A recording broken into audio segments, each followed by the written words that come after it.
Assalamualaikum warahmatullahi wabarakatuh. Selamat pagi sahabat BMA dimanapun berada. Semoga hari ini tetap semangat untuk belajar tentang akuntansinya ya. Nah, kali ini kita akan coba membahas tahap berikutnya dari perusahaan dagang, yaitu melakukan penyusunan jurnal penutup. Untuk melakukan penyusunan jurnal penutup pada perusahaan jasa dan dagang ini hanya ada sedikit perbedaannya saja, yaitu terletak pada akun-akun yang akan kita gunakan. Nah, bagaimana sih cara melakukan penyusunan jurnal penutup? Mari kita coba lihat. Untuk melakukan jurnal penutup ini kita harus memiliki data, yaitu laporan laba rugi, kemudian laporan perubahan ekuitas. Jadi kedua laporan ini nantinya akan kita pergunakan untuk melakukan penyusunan jurnal penutup. Nah, seperti apa cara melakukannya? Yuk, mari kita coba. Di sini saya sudah punya datanya itu laporan laba rugi, dan di sini laporan laba ruginya saya pakai milik UD Sejahtera. Nah, ini sudah kita bahas kemarin, jadi sekarang kita pergunakan untuk melakukan tahap berikutnya. Nah, di sini sudah ada data-data yang disediakan milik UD Sejahtera, dan nanti dari data ini akan kita lakukan pemindahan atau penyusunan ke jurnal penutup. Oke, mari kita coba. Untuk melakukan jurnal penutup ini, yang kita memang harus tutup adalah akun-akun yang ada di laporan laba rugi. Yang ada di sini semuanya kita nanti akan tutup.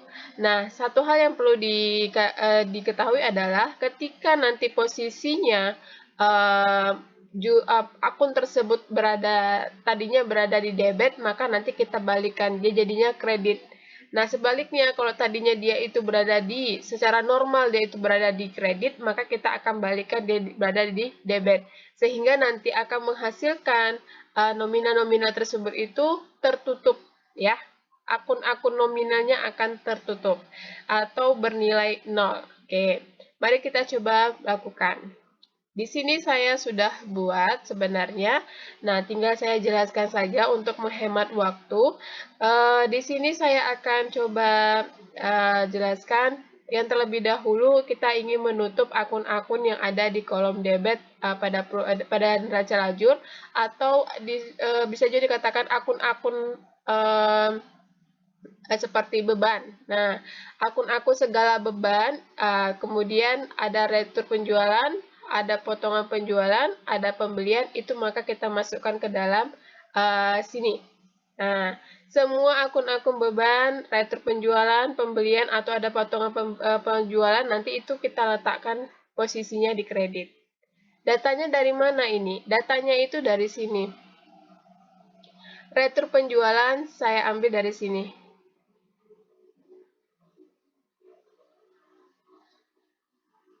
Nah, ini retur penjualan, ya. Retur penjualan ini nanti secara normalnya itu dia berada posisinya di debit. Maka nanti saya akan lakukan dia penyusunannya jadi di sebelah kredit. Nah, ini dia.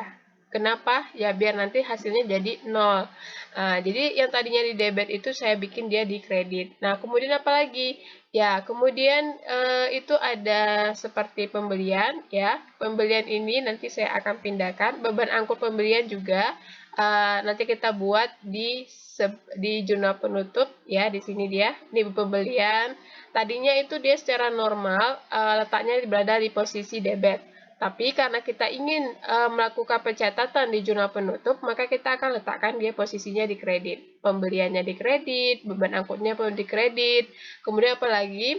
Nah, kemudian di sini ada beban gaji karyawan, beban iklan, beban lain-lain, beban kerugian piutang tak tertagih, beban perlengkapan toko, beban penyusutan bangunan, beban penyusutan peralatan toko, beban asuransi. Nah, semua ini nantinya akan kita pindahkan posisinya yang tadinya dia berada di debit menjadi posisinya di kredit. Ini dia, semuanya sudah saya pindahkan. Jadi ada sekitar 11 akun yang saya sudah saya pindahkan ke jurnal penutup, dan yang tadinya secara normal dia berada posisinya di debit, saya pindahkan dia posisinya di sebelah kredit. Nah, setelah semua akun-akun tersebut kita pindahkan, maka saya akan melakukan penjumlahan Ya, berapa jumlahnya keseluruhan ini saya letakkan di sebelah debit dengan membuka akun ikhtisar laba rugi. Jadi di sini yang debit itu adalah akun ikhtisar laba rugi. Nominalnya ini saya peroleh dari menjumlahkan semua nominal-nominal yang ada di akun sebelah yang ada di nominal di sebelah kiri. Nah, jadi nanti dia jumlahnya debit dan kredit ini sama-sama seimbang. Oke. Nah, sekarang selanjutnya kita melakukan penutupan, kalau di perusahaan jasa itu namanya penutupan pendapatan atau penghasilan. Nah, dari sini di perusahaan dagang ini, selain pendapatan yang kita tutup, kita juga harus menutup seperti penjualan, retur pembelian, potongan pembelian. Nah, di sini karena kasusnya hanya ada penjualan, potongan pembelian, dan pendapatan sewa, maka ini saja yang saya akan tutup. Tadinya ini normalnya itu posisinya berada di sebelah kredit. Karena kita melakukan pencatatan di jurnal penutup dan akan menutupnya, maka kita pindahkan dia posisinya di sebelah debit. Datanya dari mana ini? Datanya dari sini. Penjualan itu saya ambil dari sini. Kemudian tadi ada lagi potongan pembelian ini. Saya ambil dari situ. Kemudian ada lagi ya. Nih, potongan penjualan, potongan pembelian, pendapatan sewa. Ini dia. Ya, ini pendapatan sewa. Nah, ini dia saya pindahkan juga kemari. Nah, ini dia. Sudah. Jadi ada tiga. Ada tiga akun yang akan kita tutup di sebelah ini. Nah, setelah dipindahkan nominalnya, kemudian kita lakukan hal yang sama seperti di atas, yaitu melakukan penjumlahan di sebelah kredit. Nominalnya ini kita dapatkan dari hasil penjumlahan nominal yang ada di posisi debit. Kemudian nama akunnya adalah ikhtisar laba rugi. Oke. Kemudian apa lagi? Di sini saya akan melakukan penutupan atas ya, laba atau rugi perusahaan. Nah, di sini kita akan cek dia datanya dari perubahan ekuitas. Perusahaan kita mengalami laba. Nah, laba itu saya letakkan dia di mana? Nih, ya. Jadi di sini saya bikin dia di debit. Nah, kemudian modalnya saya bikin di kredit. Kenapa modalnya saya bikin di kredit? Karena modal akan bertambah. Karena apa? Karena dia Karena dia mengalami laba. Jadi ketika mengalami laba, pasti otomatis modal kita akan bertambah dan posisinya di kredit. Tapi kalau dia rugi, otomatis nanti modalnya akan di atas, ikhtisar laba ruginya akan di bawah. Oke, jadi ini karena posisinya perusahaan kita laba, maka modalnya akan bertambah di kredit, sedangkan ikhtisar laba ruginya saya buat di sini di debit Rp46.866.667. Nah, kemudian selanjutnya yaitu ada prive ya. Prive itu di sini dia prive atau prive. Ini dia ada 3 juta. Nah, 3 juta ini mau kita tutup juga ya. Jadi cara nutupnya ya seperti ini. Prive ini kan mempengaruhi modal kita.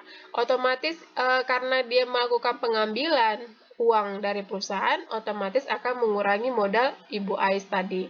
Jadi ketika modal kita berkurang, maka otomatis dia berada di atas, yaitu di debit. Sedangkan prive itu tadi dia akan berada di kredit. Nah, karena kita mau melakukan penutupan prive, jadi makanya kita letakkan dia posisinya di kredit sebesar 3 juta. Oke, seperti inilah caranya kita melakukan jurnal penutup ya. Jadi setelah semuanya data-data yang ada di sini ya, akun-akun nominalnya itu kita pindahkan.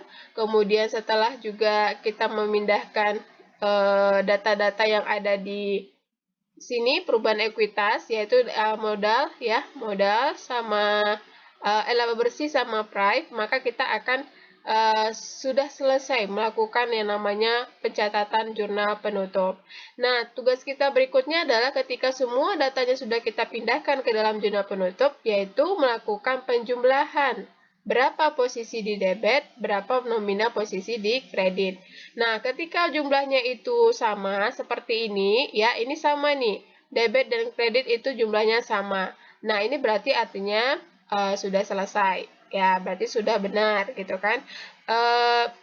Mungkin sebagian ada yang memang tidak membuat jumlah ya di jurnal penutup, tapi sebaiknya dibuat jumlah biar kita tahu apakah benar sudah ini catatan kita. Jangan-jangan ada sebenarnya kekhilafan kita, salah ketik, salah letakkan nominal atau salah letakkan posisinya atau salah mencatatkan angka-angkanya. Jadi sebaiknya kita melakukan penjumlahan. Kalau tidak dilakukan penjumlahan, nanti kita mengira ini sudah selesai, sudah benar jumlahnya. Tapi kalau kita melakukan penjumlahan seperti ini, nanti kita bisa tahu ketika ada kesalahan kita bisa tahu. Karena apa? Karena ada perbedaan selisih antara jumlah di debit dan jumlah di kredit. Oke, saya rasa untuk penjelasan ini cukup sudah jelas. Jadi semoga bisa belajar di rumah tentang jurnal penutup seperti apa. Oke, sampai jumpa lagi di pembahasan berikutnya dan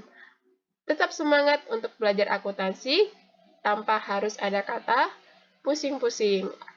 Sampai ketemu lagi. Assalamualaikum warahmatullahi wabarakatuh.